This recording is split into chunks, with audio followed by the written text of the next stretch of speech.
이동의 뉴스 정면 승부 3부 시작하겠습니다. 우리나라 3대 동물보호단체인 케어에서 지난 4년 동안 구조한 동물 수백 마리가 무분별하게 안락사당했다는 내부 폭로가 나오면서 논란이 되고 있습니다.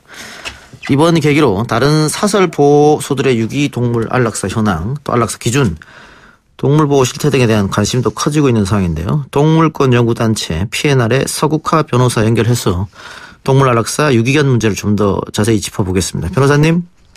네. 안녕하십니까. 네, 안녕하세요. 예. 자, 동물권단체 케어의 안락사 논란. 지난주 금요일 최초 보도 이후에 오늘까지 계속 논란이 이어지고 있는데요. 네. 이번 논란 변호사님 어떻게 보고 계십니까? 너무 안타까운 사건이고요. 예. 특히 이유도 모르고 생을 마감했을 동물들 생각하면 너무 마음이 아프고 이번 논란이 단순히 이슈거리에 그치지 않고 반드시 근본적인 원인을 해결하는 계기가 되었으면 하고 바라고 있습니다. 지금 박소연 대표 측 입장이 나왔는데 예. 이번 기회에 안락사는 어쩔 수 없는 부분인 걸 인정해야 된다 이런 이야기를 했단 말이죠. 네네. 안락사 시키는 기준이 분명히 있지 않겠어요?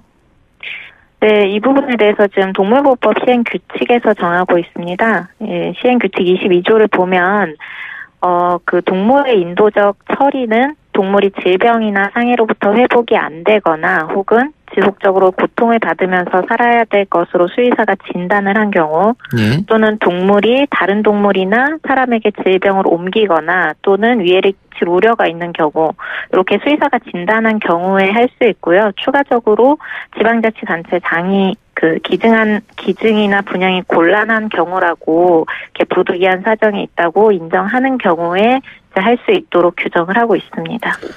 지금 여러 가지 기준을 말씀해 주셨는데 이번 케어에서 시도했던 그런 안락사 이 기준에 포함되는 겁니까? 일단 동물이 질병이나 상해로부터 이제 회복이 안 되거나 고통이 있다 이런 부분들을 주장을 하고 있긴 한데요. 지금까지 드러난 정황들을 보면 모든 경우에 이런 진단이 있어서 시행한 것은 아닌 걸로 분명히 드러나고 있습니다. 그래서 그러면 이 사설보호소가 기증이나 분양이 곤란해서 안락사를 했느냐 이 부분을 한번 따져보게 되는데 법에서 규정하고 있는 거는 지자체 보호소 혹은 법이 규정하는 동물보호센터의 경우에 이제 구조보호 의무가 있기 때문에 이런 규정을 두고 있는 것이지 동물 구조 보호가 의무가 아닌 어떤 임의단체에서 자기네가 임의로 구조를 계속하면서 보호가 어렵다는 어떤 자의적 판단이 여기에 해당한다고 보긴 좀 어려울 것 같습니다. 어렵다. 예. 박소연 대표가 직원과 나누는 카톡 대화라든가 혹은 녹취록을 보면 본인도 이것이 밖으로 알려지면 문제가 있을 것 같다는 생각을 하고 이야기를 나눈 것 같긴 하거든요. 네네. 박소연 대표는 왜 비밀리에 안락사를 진행했을까 이런 의문도 듭니다. 예, 그렇죠. 이게 만약에 공개적으로 어쩔 수 없는 경우들은 이제 좀 자세히 보고를 하고 이루어진 경우라면 지금과 같이 이렇게 논란이 크지 않았을 거라는 생각이 듭니다. 예. 박소연 대표가 얘기했던 안락사가 불가피했다 이 주장은 그러면 일단 책임 면피라고 봐도 될까요? 그런 면이 없지 않아 있을 것 같다고 판단을 하고 있습니다. 예. 그런데 이 동물보호단체에서 유기견을 안락사시키는 경우가 비단 케어뿐만은 아니다 이렇게 이야기가 좀 나오고 있습니다. 다른 동물보호단체에서도 안락사를 좀 많이 시킵니까?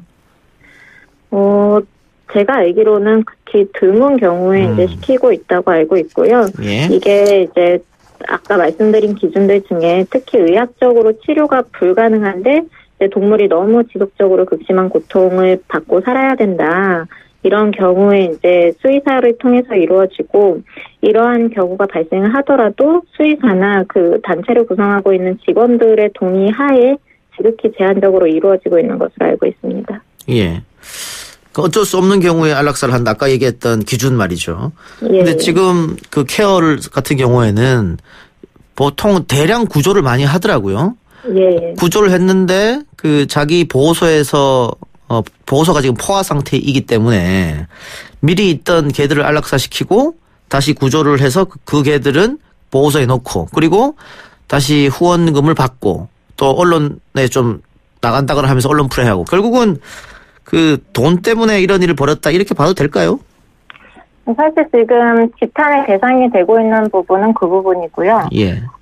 수용 가능하지 않다면 사실 구조를 하지 않고 그동안 구조한 동물들을 보호하는 데 전력을 하는 게 맞지 않나. 그럼에도 불구하고 기존에 구조한 그 동물들은 자의적인 기준에 따라서 안락사를 하고 어떤 사람들에게 보일 수 있는 구조 행위를 또 보여주면서 모금 행위를 한 부분이 사실 사람들이 많이 공분하는 그 핵심이라고 생각합니다. 그러니까 유기견이나 유기묘를 대량으로 데리고 오게 되면 그 케어할 때도 돈이 들어가고 치료할 때도 돈이 들어가고 뭐 이런 문제점이 발생하겠죠. 그건 충분히 이제 구조할 때 예상할 수 있는 부분이었을 것이라고 생각합니다. 그럼에도 불구하고 무분별하게 구조한 것은 역시 후원금 문제가 있을 것이다. 이런 말씀으로 제가 알아듣겠습니다. 그런데 케어 직원들이 우리는 몰랐다라고 주장하고 있는데 이게 현실적으로 가능한 겁니까? 직원들 모르게 이렇게 200마리가 넘는 그 동물들을 안락사시킬 수가 있느냐 하는 의문점이요. 그 부분은 이제 단체 운영이 어떻게 이루어졌느냐에 이제 뭐 단체 운영이 뭐 조직적으로 어떤 의사결정 과정을 거치는 경우였다면 사실 모르기 어려운 부분이 있을 수 있는데요. 예. 이 케어의 내부 사정이 뭐 직원들의 어떤 의사결정 참여나 이런 부분이 없었다면 또 그 중에는 진짜 알 수 없는 경우도 있을 수 있다고 생각합니다. 예. 지금 일부 동물보호단체에서 박수현 대표를 상습 사기, 동물보호법 위반 혐의로 검찰에 고발한다고 하는데 형사처벌이 가능하겠습니까? 일단 사기 부분을 보면 이제 박수현 대표 같은 경우에 자기 SNS를 통해서 이제 뭐 2011년 이후에 안락사는 없다라고 공공연히 얘기를 해왔고요. 예. 또 입양을 가지 않은 동물들을 마치 입양을 간 것처럼 이렇게 거짓으로 이야기를 해왔기 때문에 사실 후원하는 사람 입장에서는 이런 이야기들이 영향을 미쳤을 것이다라고 판단이 돼요. 그렇죠. 그렇기 때문에 이런 기망행위로 인한 어떤 후원금 모금은 사기죄가 성립될 여지가 있다 이렇게 판단이 되고요. 이제 동물 학대 부분은 보면 이제 동물보호법에서 정하고 있는데 이제 동물보호법 8조 1항 4호에 정당한 사유 없이 동물을 죽음에 이르게 하는 경우에 해당되느냐 이게 핵심 논점이 될 것 같습니다.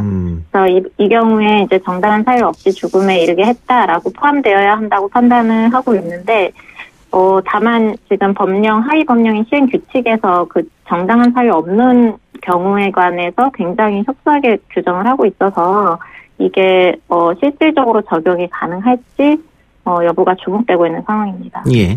그 방금 말씀하신 부분은 사기 부분인데요.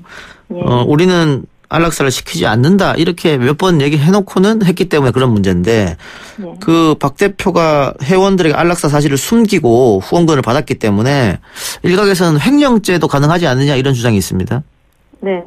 지금 안락사를 숨겼다라는 것만으로 이제 횡령이 적용되긴 어렵고. 그 자체만으로는? 예. 네네. 그래서 그런 안락사를 시키지 않고 구조 보호에 썼어야 될 돈을 이제 다른 용도에 썼을 때는 이제 횡령죄 적용될 여지가 있고요. 이거는 이제 그동안 모집된 후원금을 어디에 사용했는지 이런 부분에 대한 좀 구체적인 조사가 필요할 것 같습니다. 그것은 소위 말하는 장부를 한번 봐봐야 되는 거 아니겠어요? 네, 맞습니다. 그건 경찰이나 검찰 수사가 들어가야 될 부분이겠네요. 그렇죠. 예. 네. 자, 한 해 버려진 동물들이 유기동물만 10만 마리가 넘는다. 왜 이렇게 유기동물이 많을까요? 일단 근본적인 원인은 사실 반려동물을 너무나 어렵지 않게 생산해내고 판매하는 구조에 있다고 생각을 해요. 그래서 이렇게 무분별하게 그 동물의 생산이 이루어지고 금전적인 대가를 주고 판매할 수 있는 구조에선 당연히 유기동물이 증가할 수밖에 없고 또 이런 동물들을 그 사람이 끝까지 보호할 수 있는지 그런 판단 없이 그냥 마구잡이로 입양할 수 있는 상태이기 때문에 이런 만연한 제도가 현 상황의 근본적인 원인이라고 생각을 합니다. 뭐 다 그렇진 않겠습니다만은 개 한번 키워볼까 강아지 한번 키워볼까 이쁘겠는데 해서 입양 아무 대책 없이 입양했다가 귀찮기도 하고 키우는 게 버겁고 돈도 들어가고 하니까 뭐 유기해버리는 이런 일이 비일비재하다는 것이요. 네, 그렇죠. 예. 예. 자, 이번 사건을 인해서 국내 반려동물의 실태를 점검해야 된다라는 뜻도 있는데 방금 말씀하신 것과 일맥상통한 걸까요? 네, 그렇습니다. 지금 법적으로도 동물 생산 판매업이 너무나 어렵지 않게 규정이 되어 있고 또 그 동물을 키우는 사람들에 대한 어떤 책임 이런 부분 제도가 굉장히 하게 규정이 되어 있어요. 그래서 예. 이런 부분이 앞으로 정비가 되어야 되지 않을까 생각합니다. 예. 그 지자체에서 관리하는 보호소도 있지 않습니까? 예. 그런데 지금 지자체보다는 이 케어처럼 사단 법인을 꾸리든가 개인이 하는 보호소가 지금 더 크죠? 네, 그렇죠. 이거는 그렇게 보면 그 양심에 맡길 수밖에 없는 문제이기 때문에 지자체에서 조금 더 큰 보호소를 마련하는 게 어떠느냐 이런 의견도 있던데 어떻게 생각하세요? 기본적으로 지자체 운영 보호소 같은 경우에 이제 인력과 예산 문제가 가장 큰 문제점으로 항상 지적이 되고 있어요. 예. 그래서 이런 부분을 좀 지원하고 확대하는 부분이 물론 필요하긴 한데 이제 이미 늘어난 유기동물을 전제로 보호소를 늘리는 건 사실 근본적인 대책은 되게 어렵다 이렇게 생각합니다. 그럼 변호사님 봤을 때 이 정부 차원에서 이루어져야 할 대책, 정부나 지자체나 마찬가지입니다만 대책이나 제도가 있겠습니까? 일단 아까 말씀드렸던 그 동물 생산 판매에 관한 규제를 조금 더 엄격히 할 필요가 있고요. 예. 이런 동물들을 입양할 때 소유자가 실제 끝까지 책임을 질 수 있는지 이런 부분에 대한 어떤 판단과 더불어서 좀 일정한 책임을 부과하는 정책이 필요하다고 생각이 되고 또 부수적으로는 어떤 기부금품을 모집해서 활동하는 단체 같은 경우에 그 모집한 기부금이 사용 목적에 부합하게 제대로 사용이 되고 있는지 이런 부분들을 한 번 더 한층 더 강화해서 감독할 필요가 있지 않을까 합니다. 지금 케어 같은 경우에는 후원자 수가 2만 4천 명이 넘고요. 예. 한 해 20억 원 가까운 돈이 후원금으로 들어온다고 하는데 이번 사건으로 인해서 지금 후원 취소가 빗발치고 있다고 하거든요. 네. 그런데 이렇게 되면은 결국은 피해는 동물들한테 가는 거 아니겠어요? 그렇죠. 여기서 또 대책이 좀 필요할 것 같은데요. 일단 지금 케어 같은 경우에 이미 모금한 후원금들이 있을 거기 때문에 예. 가급적이면 그런 후원금들이 제대로 현재 보호하고 있는 동물에게라도 제대로 관리하는 데 좀 사용이 될 수 있도록 앞으로 좀 그 단체 내에서의 자정작용이나 어떤 개선이 좀 필요할 것 같습니다. 알겠습니다. 변호사님 오늘 말씀 여기까지 듣겠습니다. 예, 감사합니다. 예, 지금까지 P&R 서국화 변호사였습니다.